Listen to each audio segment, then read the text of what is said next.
how do you think unresolved trauma, especially from childhood, impacts Generation Z's mental health in the age of social media and constant comparison? Well, let's separate the question into three parts. First of all, how does multi-generational trauma, or how does trauma affect generations? Just assume that trauma is multi-generational, because it is. In Canada, the indigenous people raised children much more in a healthy way than the Caucasians ever did. They never hit their kids, they didn't abuse their kids, they didn't yell at their kids.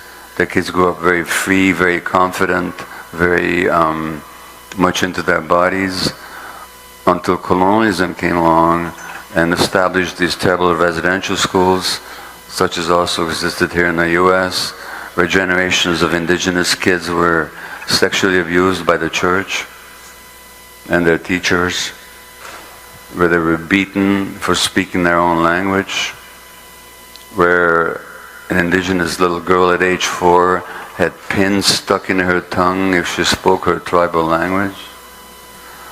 Now, if you look at the indigenous communities in Canada, sexual abuse of children is rampant, family violence is rampant, killings are rampant, suicides are rampant, addictions are rampant. Why? Because of multi-generational trauma.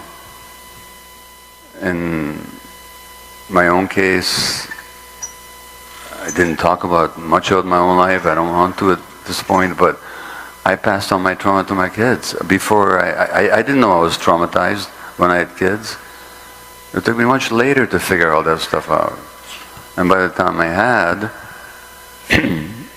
we'd passed it on. And I got bad news for all of you. We always marry somebody at the same level of trauma that we're at. That's just the law.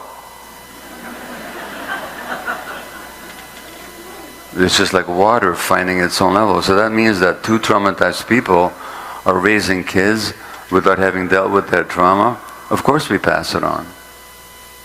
So that's just how it goes. Not because we mean to.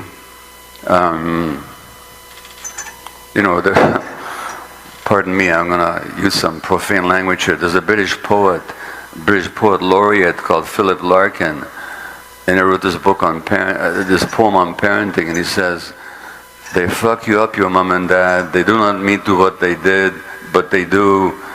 They give you all the faults they had, and add an few extra just for you." And he ends the poem by saying, "Man hands on misery to man. It deepens like a coastal shelf. Get out as quickly as you can, and don't have any kids yourself."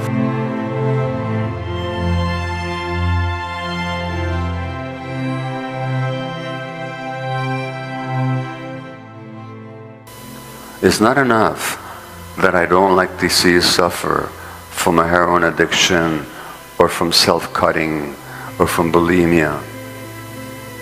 I also have to want to understand the sources of those behaviors, those dynamics. That means I have to really be curious about your life. What happened to you?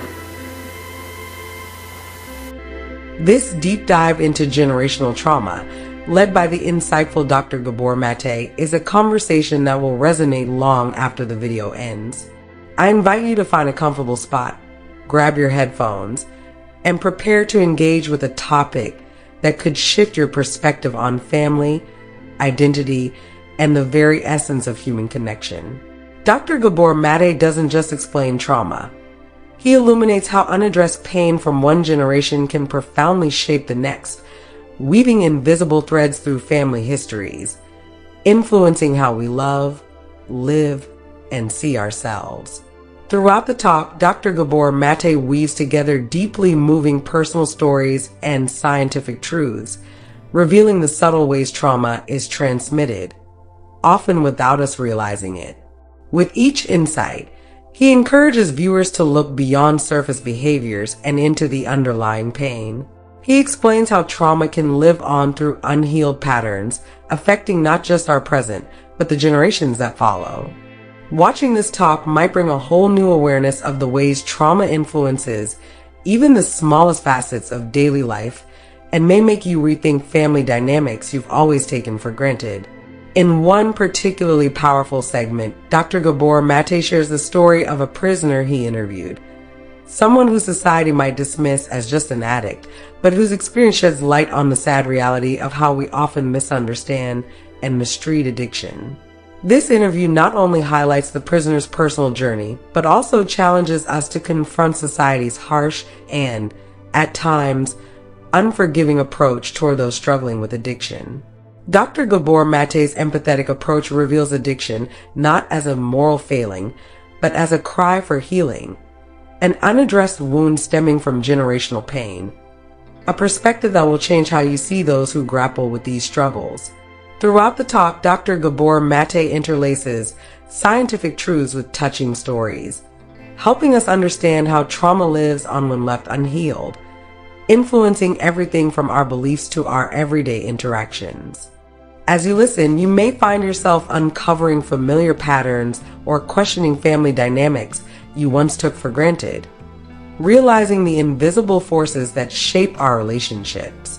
This is not just a lecture, but a call to awareness, inviting us to break these cycles and reclaim our personal narratives. As the discussion unfolds, Dr. Gabor Maté doesn't just leave us with the weight of the issue. He offers a vision for healing, resilience, and understanding. His closing words are both profound and hopeful, guiding us toward a new way of seeing trauma, not as a burden, but as an opportunity for growth and self-awareness. I encourage you to watch until the very end. The final insights are some of his most transformative and are sure to leave a lasting impact. This is the kind of conversation that transforms how we view not only ourselves, but our entire family lineage. Dr. Gabor Maté's insights are both uncomfortable and freeing. They challenge us to face the past with courage and compassion. And just when you think you've understood the depth of his message, he delivers even more powerful insights on how to break these cycles. So stay with it to the end. You won't want to miss the closing thoughts, as they bring a profound sense of hope and possibility for healing.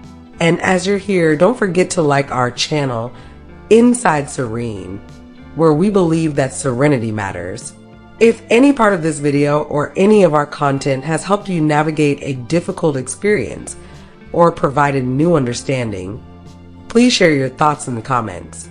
We'd love to hear how our videos resonate with you and support you on your journey to healing.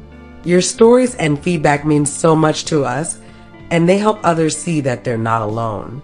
Thank you for being part of this journey with us.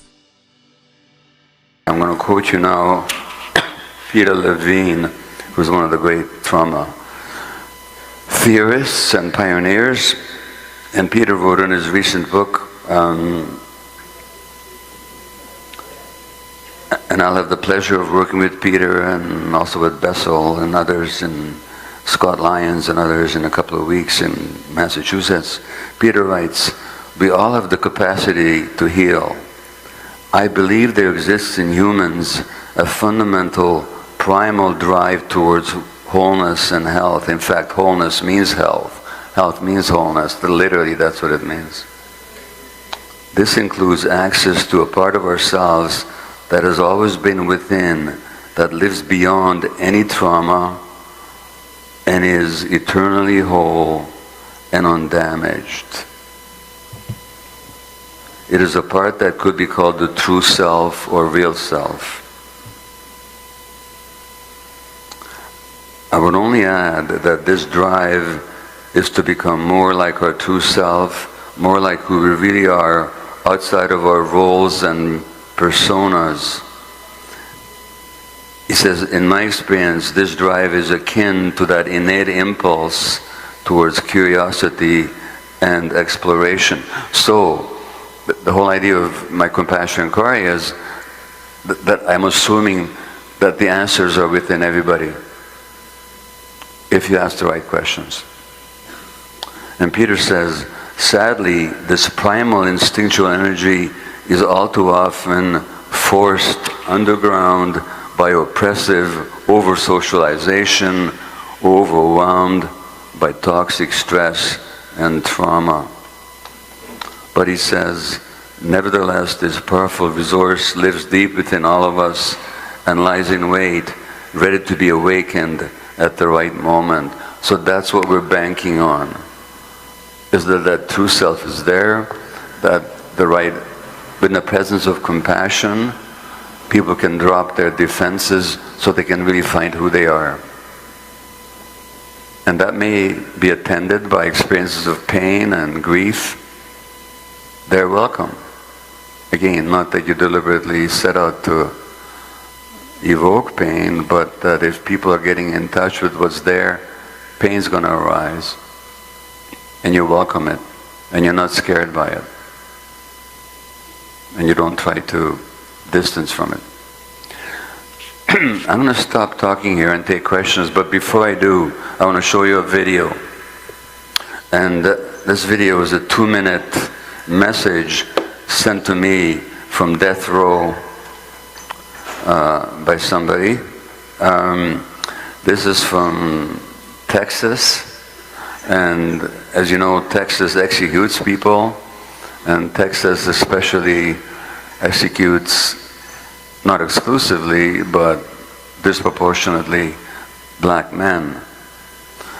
So this guy, whose name is Howard, is in a death row in Texas. Typical story, traumatized childhood. Age 13, he gets into a gang for companionship and power and a sense of belonging. They get into drugs, and then at age 18, he kills somebody. Now in Texas, there are 2 trials. First, there's the trial to determine guilt. Of course, he was guilty. He committed the murder. Then the second trial is about the sentence, where the prosecution's job is to convince the jury that this man has no redeeming qualities, no possibility of redemption. He does not belong on this earth. He must not walk this planet amongst us. So he's sentenced to death. And then the appeal process begins. So this man has been in death row in a cage for the last 22 years. And if he wins his appeal, his best case scenario is life without parole. That's what he can hope for. Now, he thanks me in this message for my understanding of addiction, but that's not why I'm showing it to you. I'm showing it to you because I want to show you guys what healing looks like. So if I can get this video playing. All right, well, let's Boy, try I this. mean, thank you for everything you do. Thank you for having the compassion that you have for people. I wish there were 100 million people like you. But you're a perfect example of how like one person can have so much influence and so much power to change things in the world. And I want you to know that like, even me, I've had problems with addiction in my life. When I was a kid, I started smoking marijuana when I was 12. And all the way through, I smoked. In prison, I've done some drugs too, just to try to cope. It's just a coping mechanism for me. But in the back of my mind, deep down inside, I knew that like it was just me running away from my reality because I was afraid of it. And there are men like you in prison that sat down with me and they didn't browbeat me about the drugs that I did. They just spent time with me. They loved on me. They fed me. They showed me who I was, and they allowed me to be me. But just being there, their love for me was enough to motivate me just to leave it behind. to face reality. And man, I'm addicted now to living. I'm addicted to looking forward to life, to get contributing to life. And I just want to thank you, man, for the books you've written. In the Room of Hungry Ghosts is one of my favorite books. But continue doing the work that you do. We need you, and I'm so fortunate to be able to give you this message. Thank you. I do. And a love of life. He says, I love life, I'm going to contribute to life. And this is a life that he's got to look forward to. If he wins this case, they'll be in jail for the rest of his life. Well, what can you say about the possibility of healing? How can you doubt the possibility of healing when you look at a man like that? And what is it that allowed him to get there? He said it. People came and visited him in jail who treated him with compassion. So he was allowed to see, so he could see himself for who he really is. That's what we can all bring to our work. So I'm going to finish this talk with giving you my 5 levels of compassion, if you will, and then we'll take questions and do some exercises. So compassion is essential. As a great spiritual teacher says, only when compassion is present will people allow themselves to see the truth. Now, compassion, as I distinguish it, exists on 5 levels. One is what I call ordinary human compassion. By ordinary, I'm not dismissing it. I'm saying it's really part of our makeup, and actually it is. This whole myth that we're by nature competitive, aggressive, selfish, and acquisitive is absolute capitalist nonsense.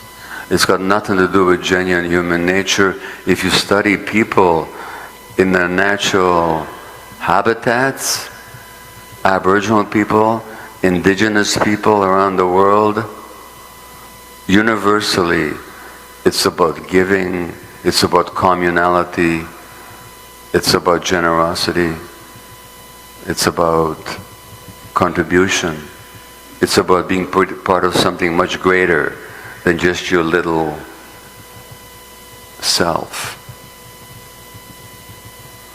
So, ordinary human compassion, literally, we're born with it. We're born with it. It's when we don't like to see other people suffer. In fact, we don't like to see other creatures suffer. That's the first level. Not enough. Necessary, not enough. There also has to be what I call the compassion of understanding. It's not enough that I don't like to see you suffer from a heroin addiction or from self-cutting or from bulimia. I also have to want to understand the sources of those behaviors, those dynamics. That means I have to really be curious about your life, what happened to you. That's the second level, the compassion of understanding. That takes some work. The third level is what I call the compassion of recognition. Now, I don't know about you, but I've never dealt with anyone, whether they're hopelessly addicted denizens of Vancouver's downtown east side, or more privileged people with anxieties and, relationship challenges, or anybody in between. I've never met anybody where I didn't recognize, to some degree, something about myself in them. And that's what I call the compassion of recognition. So, when I told my drug-addicted clients that, I got my own addictions. I don't do drugs, but I lie and I cheat and I manipulate and I neglect my duties. They said, hey doc, you're just like the rest of us, aren't you? Well, here's the point. We are all just like the rest of us. And the compassion of recognition brings you from this level of expertise and superiority to this. Now there's two human beings. You might know more. I hope you do. But that doesn't make you an expert on them. And the more you can recognize it in yourself, and when appropriate, even share, when appropriate, sometimes it is, sometimes it isn't. So that's the compassionate recognition. The fourth level I've already talked about is what I call the compassion of truth. And that means that when people recognize the truth, it's going to be painful. If you're afraid of people's pain, don't do trauma therapy, okay? Do some other kind of therapy. Behavior modification or this or that, but don't do trauma therapy. But you'll only be comfortable with other people's pain if you're comfortable with your own. So that's the compassionate truth. Which is, whatever is true needs to arise.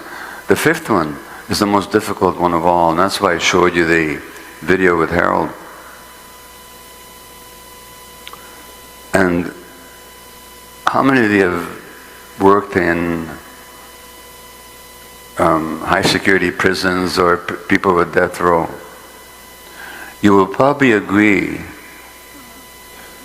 because this is a universal experience, they're some of the sweetest people you ever meet. These murderers. What are you talking about? Here's what I'm talking about.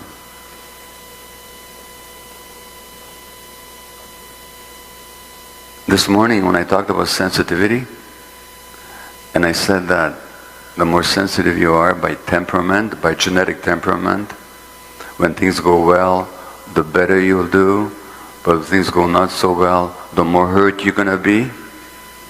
Some of these hardened criminals are amongst the most sensitive people in the world. When I say sensitive, I don't mean sensitive in the sense of being aware of other people's problems. I mean in the terms of the depth of their feeling. That means when they were hurt, and they all were, they were really hurt.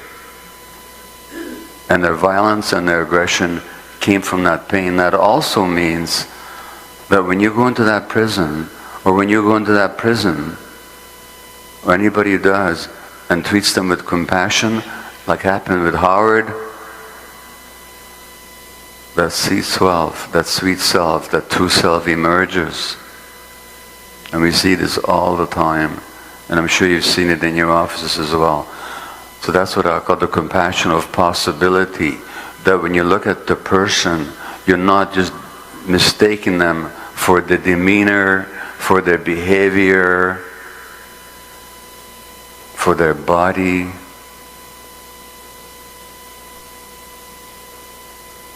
for the tone of the voice, but you see the true self in them that they don't see. And you're a mirror for their true self. But here's the trick. If you're going to be a mirror, you better keep cleaning yourself. So the most important work we ever do is on ourselves, so that we can be that clear mirror. All right, questions? Yeah, so let's just take John's got the mic here. Yep. All right, saw hands. We'll start your mic. Okay, dokes. I guess I'm just going to say something a little controversial in the sense of being authentic. I was thinking about what you said about anger. And I was thinking about anger in men. And I know a lot of men that are terrified of accessing their anger. Say it again, please. I just have trouble hearing, that's all. Okay. Yeah. So I wanted to ask you about anger with men. Anger. With men. Men, yeah. You mentioned women, but I know I work with a lot of men. Yeah. Almost all the men I work with Yeah. struggle to access and express their anger. Their healthy anger, yeah. Healthy anger. Yeah. And I was wondering if you had a suggestion how you would address talking to these people, acknowledging the complexity of what happens to men, and how you would talk to them about the pain of grief and loss, and how they would maybe even access tenderness again. Stay with the mic, would you? Thanks for the question. Yeah. What difficulty are you facing when you're trying to do that work? They're so afraid of being rejected or canceled by their partners, their friends. They've often been abused or neglected. They've been told their whole lives that their pain isn't real. So accessing that pain seems terrifying to them because they'll be rejected. Yeah. And they're men. They're supposed to suck it up and right. Not be vulnerable. But are you saying that these men have trouble expressing their anger? Little to no ability. They're very afraid of conflict. They're very nice. Because the frequent pattern with men is that they go from sadness to rage in a split second. Right. We're no longer talking about healthy anger. Yeah. Now we're talking about toxic rage. Right. And what I'm saying is that's a story that we often tell that I don't see. That's not what you see. I don't see that. I'm trying to challenge that story truthfully, is that what I see is a lot of men who have been abused and neglected don't have access to their feelings. In fact, they keep being told the story that you said. I think you're totally right. Thank you. But I don't think it's one or the other. Great. Okay, now, let me just ask you, the audience, a question here, okay? If you've either yourself experienced as a male, just let's start with the men in the room. If you've experienced manifested toxic rage, just raise your hand, okay? Yeah, so quite a few, okay? Now the women, if you've witnessed or been a subject of toxic male rage, raise your hand. Just about everybody. So it's not that, it's pretty common, okay? Now, I got it. A certain subset of men will be suppressing themselves and not even experiencing that toxic rage. I got it.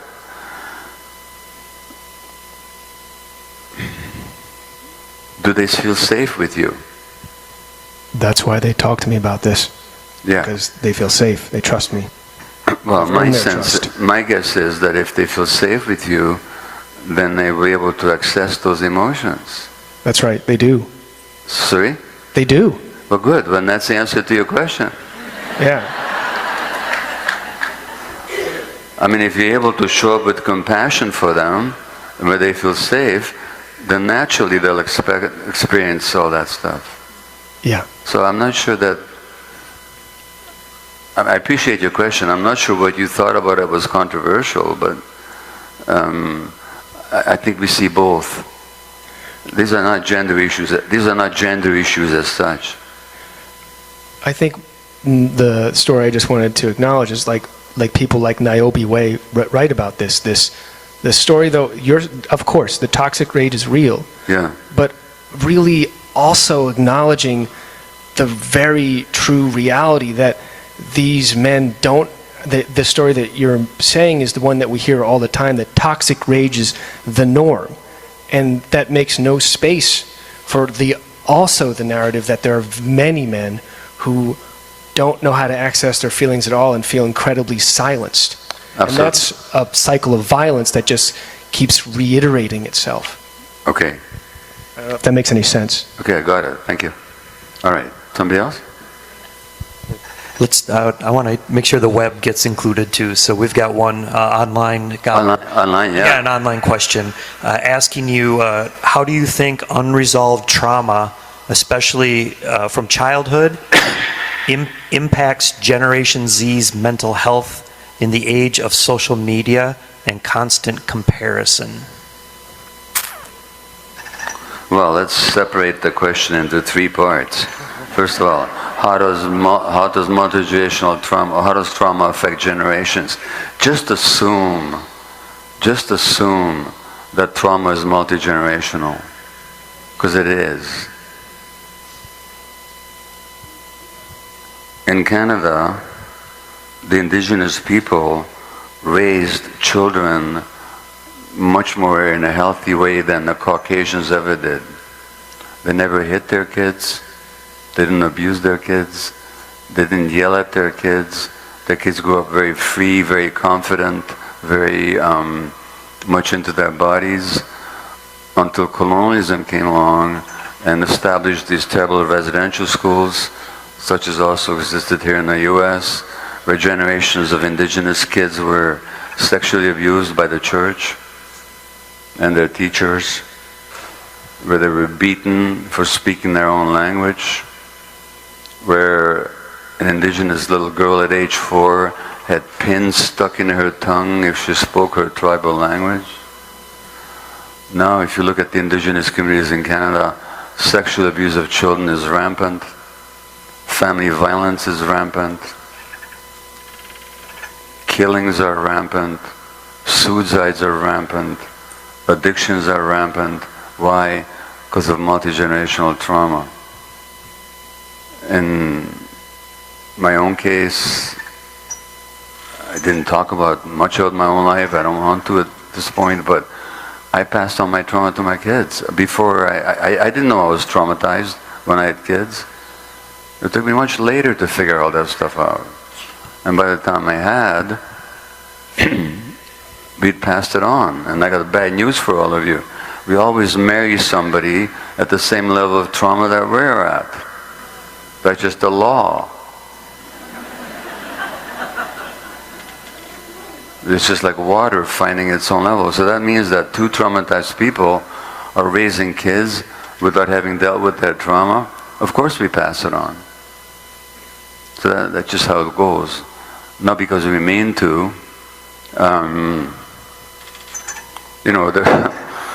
Pardon me, I'm going to use some profane language here. There's a British poet laureate called Philip Larkin, and he wrote this book on this poem on parenting, and he says, "They fuck you up, your mom and dad. They do not mean to what they did, but they do. They give you all the faults they had, and add an few extra just for you." And he ends the poem by saying, "Man hands on misery to man. It deepens like a coastal shelf. Get out as quickly as you can, and don't have any kids yourself." Let's have a little breather here. Actually, I'd encourage you to do the same. Just pause for a sec, take a breath, and let's really sink into what Dr. Gabor Maté is talking about. This idea of the compassion of recognition, that next level where you're not just understanding someone's situation from the outside, but actually seeing yourself in them. When that happens, it's like a door swings wide open. Suddenly, no matter how different you think you are from this person in front of you, you're not. You're right there on the same level, sharing the same human experience. It's humbling, really. You know, when I think about the compassion of recognition, that moment when you see yourself in someone else, it's like suddenly a bridge opens up. Doesn't matter who they are. Maybe someone you're meeting in the day-to-day, or someone in pain, maybe with struggles completely different from yours. There's this sense that on some level you get them. I remember the first time it hit me that I wasn't just different from people dealing with addiction or anxiety or relationship spirals. I was kind of the same. Like, okay, I don't have a drug problem, but I've got my own, let's say, less than great habits. I lie sometimes. I procrastinate. I let things slip, and I'm not always the person I want to be. When I opened up about that with a client, admitting my own mess-ups and struggles, they looked at me and just went, "Oh, you're like the rest of us." That really struck me. Like, we're all human beings, and that truth alone breaks down any idea of one person being above the other. You're just equals. It's wild, though, because this is when people actually start to heal. You don't come in with the attitude that you're the expert on them, even if you know a lot. You're seeing the shared human stuff, and when they feel seen like that, it opens things up, even when it's hard or like really raw. That next level, the compassion of truth, is a whole different beast. I mean, this is about really facing what hurts. And if we're scared of someone else's pain because we're still afraid of our own, then honestly, trauma work isn't the place to be. Truth hits hard, and if we're not good with our own feelings, we can't expect to be there for someone else. This is the kind of compassion that means getting comfortable with being uncomfortable. So when someone's truth hits you, you don't look away. Then there's what I'd call the hardest one, compassion of possibility. And I'll say, this can be an eye-opener, especially in settings like a prison. You see people's society is labeled as bad or hardened, but then talking with them, you start to realize they're just incredibly sensitive. People who've been hurt so deeply that they put on this shield of anger or aggression. And when you treat them like there's something beyond their worst behavior, when you actually see that sweet, true part of them, it starts to come out. They see themselves in the mirror you hold up, a mirror that reflects not just who they are now, but who they could be. But here's the catch. To be that kind of mirror, you have to keep your own self clear. Like, continually checking in with yourself and clearing out your own pain and biases. Because if we're clouded up with unresolved stuff, we're no longer that clean, clear reflection. This process isn't a quick fix. It's all about slow, ongoing work on ourselves, too. Okay? So that's that poem. So that is multi-generational. Just take it for granted. Until one generation begins to work it out and break the chain of transmission. And that can happen. And it's probably happening significantly in this generation. Now then you have the other question of the social media. And the social media, well, first of all, we know, if you look at the impact on brain development of children who watch a lot of screens, they're brain damaged. Functionally, they're brain damaged. I quote that research in the Metanormal, more and more evidence to that fact, so that actually we're damaging our kids. And not only that, children have a need. They actually have a need. It's one of the essential needs of children. We have a circuit in our brain for play, as do lion cubs and dogs and kittens and dolphins. Play is essential for brain development. One of the essential needs of human children, irreducible needs, is free, spontaneous play out in nature. Social media has destroyed that. Furthermore, social media connects kids with other immature creatures, so that immature creatures are now influencing each other across the airwaves in ways that the parents don't even know about. That is mentioned in one of my books called Hold On To Your Kids. So the second level to the question was about social media. I forget what the third part was. About comparisons? About? Especially from childhood, mental health in the age of social media and constant comparison. Oh yeah, comparison. Let me tell you something. There's something called evaluative stress. Evaluative stress. They've done this experiment where they took paid volunteers who were supposed to give a little talk in front of a panel of judges. It was just a game. They were getting paid to do this, nothing dependent on it. But the judges, the so-called judges, were instructed to look bored and uninterested and critical. And those participants, whose judges looked bored and uninterested and critical, they had higher stress hormone levels even days later. Evaluative, even though it was just an experiment, it had no significance. Now this society evaluates you all the time for your looks, for your smarts, for your compliance. And kids, immature kids, unmoored from adult guidance, are doing that to each other all the time.